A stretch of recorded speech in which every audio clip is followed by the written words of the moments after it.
आबादी और ऐसे ठाकुर अगड़े लोग जो हमारे आते हैं, ठाकुर हैं, पंडित हैं, बनिया हैं, अग्रवाल हैं साथियों, क्योंकि हम ठाकुर, ब्राह्मण और अग्रवाल इन जातियों को भी छोड़ेंगे नहीं, क्योंकि इनसे भी हमारा नाता है। इन हमारे कुछ ठाकुर लोग गुरु भाई भी हैं। तो माननीय प्रधानमंत्री जी हमारे देश के आज प्रधानमंत्री हैं, उन्होंने भी बहुत संघर्ष किया है। बताते हैं कि चाय बेची है, तो साथियों हमने भी गन्ने का रस बेचा है। नमस्कार साथियों, आपका स्वागत है हमारे एक नए ब्लॉग में। और आज हम बात करेंगे आंवला विधानसभा से पूर्व विधायक प्रत्याशी, जिला पंचायत सदस्य, ब्लॉक प्रमुख और समाज सेवी डॉक्टर जीरा सिंह यादव जी ने। नमस्कार सर, कैसे हैं आप? बढ़िया, नमस्कार भाई साहब। सर, जिस प्रकार हम देख रहे हैं जमीनी स्तर पे और सोशल मीडिया के माध्यम से आप समाज सेवा के कार्य कर रहे हैं। आपके द्वारा लोगों के पास किस प्रकार के समाज सेवा के कार्य किए जाते हैं, लोगों किस प्रकार से आपके द्वारा मदद दी जाती है? धन्यवाद पत्रकार साथियों। रहा बात समाज सेवा का, सन 94 से हमने अपने अलीगंज में श्री सदगुरुदेव हॉस्पिटल यहाँ शुरुआत की है। हॉस्पिटल की शुरुआत से ही हॉस्पिटल जब से हमने चलाया तब से गरीब बेसहारा मरीजों की बहुत बहुत मदद की गई। जब काम आगे बढ़ता गया 2006 में मझगमा के हम ब्लॉक प्रमुख रहे। 2015 में यहाँ से जिला पंचायत के 39 वार्ड से सदस्य भी रहे हैं। कई जगह आपने देखा होगा पत्रकार साथियों, अपने अस्पताल की तरफ से कई बेटियों की, गरीब बेटियों की शादी में हमारे अस्पताल के द्वारा मदद की गई है। 18 से 20 मकान बेसहारा गरीबों के अस्पताल से बनवा के हमने दिए हैं। और नौजवानों से बार बार यही कहेंगे कि अच्छे खेल, जैसे हमें क्रिकेट का शौक भी है, क्रिकेट मैच कई जगह क्षेत्र में हो रहे हैं, हर नौजवान हमें बुलाते हैं। हम चाहते हैं डॉक्टर होने के नाते कि नौजवानों की रुचि जब खेल में बढ़ती है या जिम करने में बढ़ती है, वर्जिश, कुश्ती, हमने कुश्ती भी लड़ी है, हमने जूडो कराटे भी सीखा है। सन 90 में एटा में हमने जूडो कराटे सीखा था। तो नौजवान हमारे जब खेल के प्रति रुचि बढ़ती है तो वो नशा से भी दूर रहते हैं उन्हें, क्योंकि अपने शरीर के प्रति एक मोहब्बत और लगाव हो जाता है।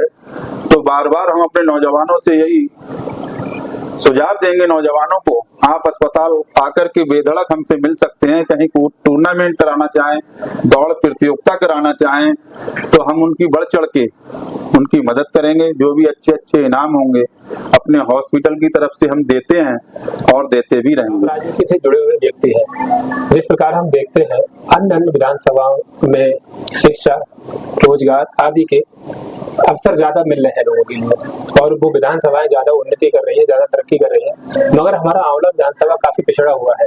आंवला विधानसभा की जनता और आंवला विधानसभा लोकसभा का क्षेत्र ज्यादा तरक्की करे, इसके लिए सरकार को किस किस प्रकार के कार्य करने चाहिए, और आप किस प्रकार से लोगों के बीच जागरूकता फैला रहे हैं कि वो भी आए और आवाज उठाएं, अपने हक के लिए लड़ें? साथियों, ये बहुत अच्छा सवाल आपने पूछा है। आंवला विधानसभा वास्तव में ही हमारी बहुत पिछड़ी हुई है। हमारा सोचना ये है, हम विधायक इसलिए बनना चाहते हैं ना कि पैसा कमाने के लिए। हमारा मकसद ये है कि आंवला विधानसभा की जनता, 2022 में भी जनता की मांग थी कि डॉक्टर साहब का टिकट हो, हर जाति हर बिरादरी का सब लोग हमें वोट देने को तैयार थे।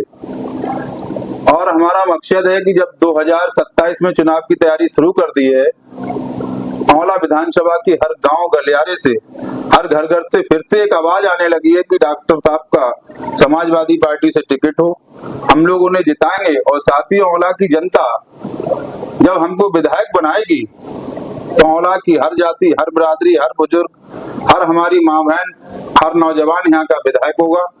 हम उनकी एक सेवक बनकर के उनकी सेवा करेंगे। आंवला में नए नए रोजगार, हमारे आंवला में इतने बेचारे पढ़े लिखे बेरोजगार नौजवान हैं, किसी को कोई सर्विस नहीं मिल पा रही है, पढ़ी लिखी बहनें भी बेरोजगार हैं। हमारा मकसद है कि जब समाजवादी सरकार उत्तर प्रदेश में, प्रदेश के मुखिया अखिलेश भैया जब बनेंगे, उत्तर प्रदेश के मुख्यमंत्री माननीय अखिलेश भैया से हमारे सीधे संबंध हैं, और हम यहाँ से जनता जब विधायक बनाएगी तो माननीय अखिलेश भैया से यहाँ पर कोई ऐसे उद्योग धंधे हम खुलवाना चाहेंगे ताकि अभी हमारे यहाँ 2 फैक्ट्री चल भी रही हैं, लेकिन वो फैक्ट्री बाहर के कुछ लोगों की है, वो यहाँ के किसी नौजवान को भी लगा नहीं रहे हैं।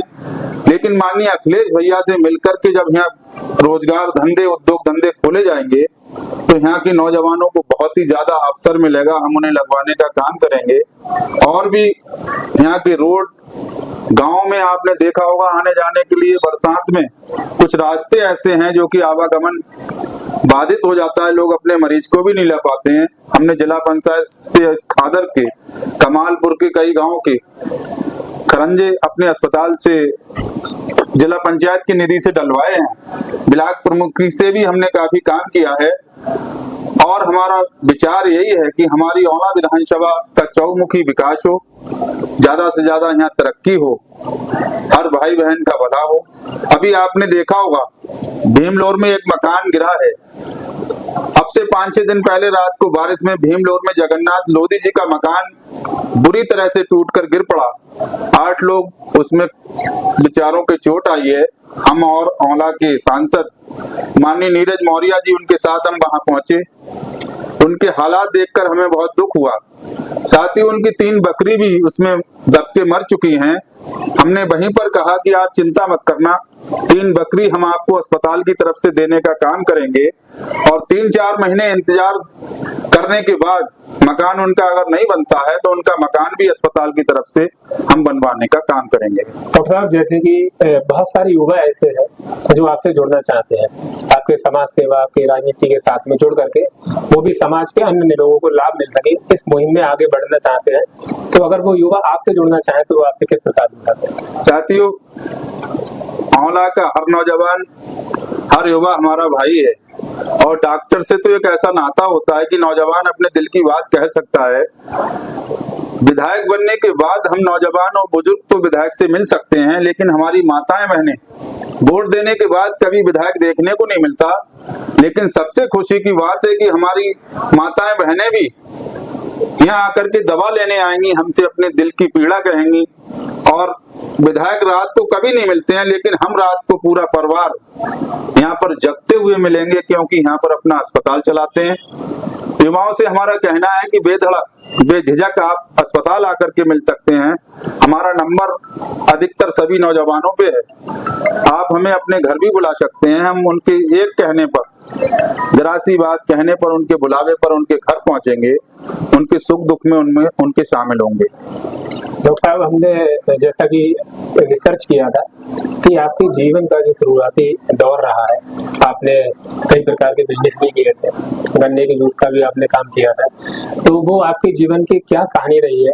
वो आपकी जो स्टार्टिंग से लेकर अब तक की जो जुझारू रूप से आपकी जो जीवन का एक सफर रहा है, जिससे कि हमारे युवा साथी जो बिजनेस करना चाहते हैं, अन्य क्षेत्रों में अपने प्रयास कर रहे हैं, वो भी आपसे प्रेरणा ले सके, तो आपके बारे में वो भी कहानी जानना चाहेंगे जिससे कि सभी को प्रेरणा मिल सके। साथियों, बिजनेस करने की शौक हमें बहुत बचपन से ही रही है। कक्षा 5 में जब हम थे, एक हमें गीत गाने की शौक, कबड्डी खेलने की शौक और पैसा कैसे कमाया जाए, इस बात की रुचि हमें बचपन से ही रही है। जब हम 10-11 साल के थे, हमारे एक खेत में 15 बीघा गन्ना था। गन्ना नहीं बिक पाया, इसलिए कोहाड़ा पीर से जाकर के हम अपने पिताजी के साथ कोलू लेकर के आए और 10-11 साल का बच्चा उस गन्ने को पेर करके हमारे इस मकान के आगे गड्ढे थे, वहां पर हमने दुकान लगाई थी। और गन्ने का रस इतना बढ़िया हमारे हाथों से बनता था, तो उस समय पे 10 पैसे या 15 पैसे 20 पैसे का गिलास गन्ने का जूस हमने बेचा है। तो माननीय प्रधानमंत्री जी हमारे देश के आज प्रधानमंत्री हैं, उन्होंने भी बहुत संघर्ष किया है, बताते हैं कि चाय बेची है। तो साथियों, हमने भी गन्ने का रस बेचा है और हम अपने नौजवानों से ये कहना चाहेंगे कि साथियों, गलत काम से बचना। पैसा कमाया जाए, कैसे कमाया जाए? हमने धान की चौड़ाई करके भी पैसा कमाया है, खेती भी की है, भूसा भी ढोया है, इसलिए हम जानते हैं अपने नौजवानों का दर्द। और उसके बाद हमने पान की दुकान भी खोली है, पान भी बेचा है।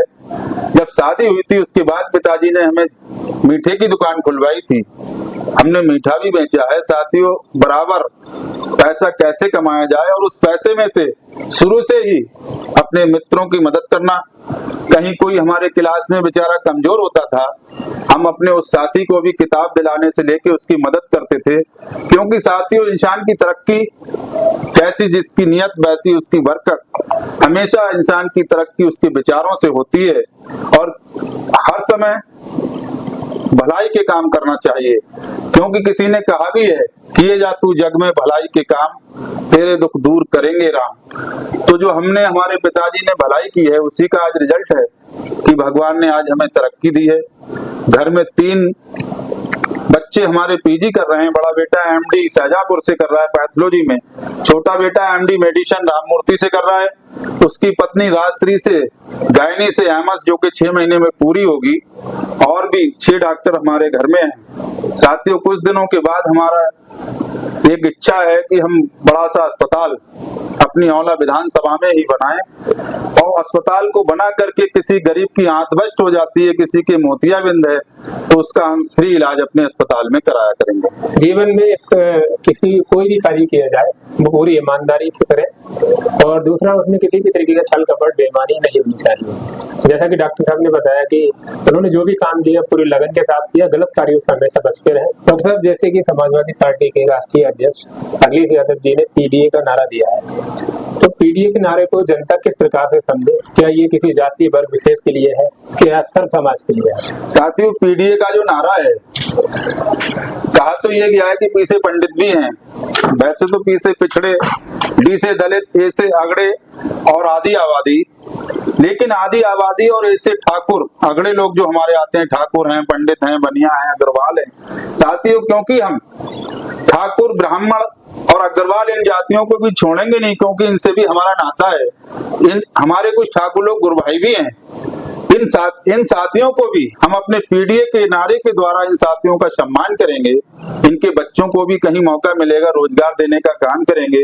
इसलिए पीडीए के नारे के अंतर्गत कोई जाति ये ना समझे कि हमें छोड़ दिया गया है। पीडीए का नारा बहुत बड़ा सफल नारा हुआ है माननीय अखिलेश भैया के लिए, क्योंकि पीडीए के नारे के अनुसार ही आपने देखा होगा 37 लोकसभा सीटें मिली, क्योंकि उसमें हर जाति वर्ग ने समाजवादी पार्टी की मदद की है, और सब तरफ से एक आवाज भी आ रही है, नौजवान पढ़ा लिखा है, कोई जात पात है नहीं, और जात पात होना भी नहीं चाहिए, क्योंकि इंसान का इंसान से हो भाईचारा, यही पैगाम हमारा। तो साथियों, हर जाति वर्ग को लेकर के, और हमें तो घर घर से मेरा नाता है और मुझे फर्ज निभाना आता है, क्योंकि हम औला विधानसभा में अस्पताल चलाते हैं। हमारे हॉस्पिटल से 126 औला विधानसभा के अंदर 50 से 60 हजार बच्चे ऐसे हैं जो कि हमारे श्री सदगुरुदेव हॉस्पिटल में जिन्होंने जन्म लिया है। तो हर घर में अपना प्रचार है, और बहुत से 2-4 लाख मरीज ऐसे होंगे जो कि हमारे हाथों से यहाँ सही होके जा चुके हैं। डॉक्टर साहब, आपने हमें अपना जो कीमती समय दिया उसके लिए आपका बहुत बहुत धन्यवाद। धन्यवाद साथी, नमस्कार।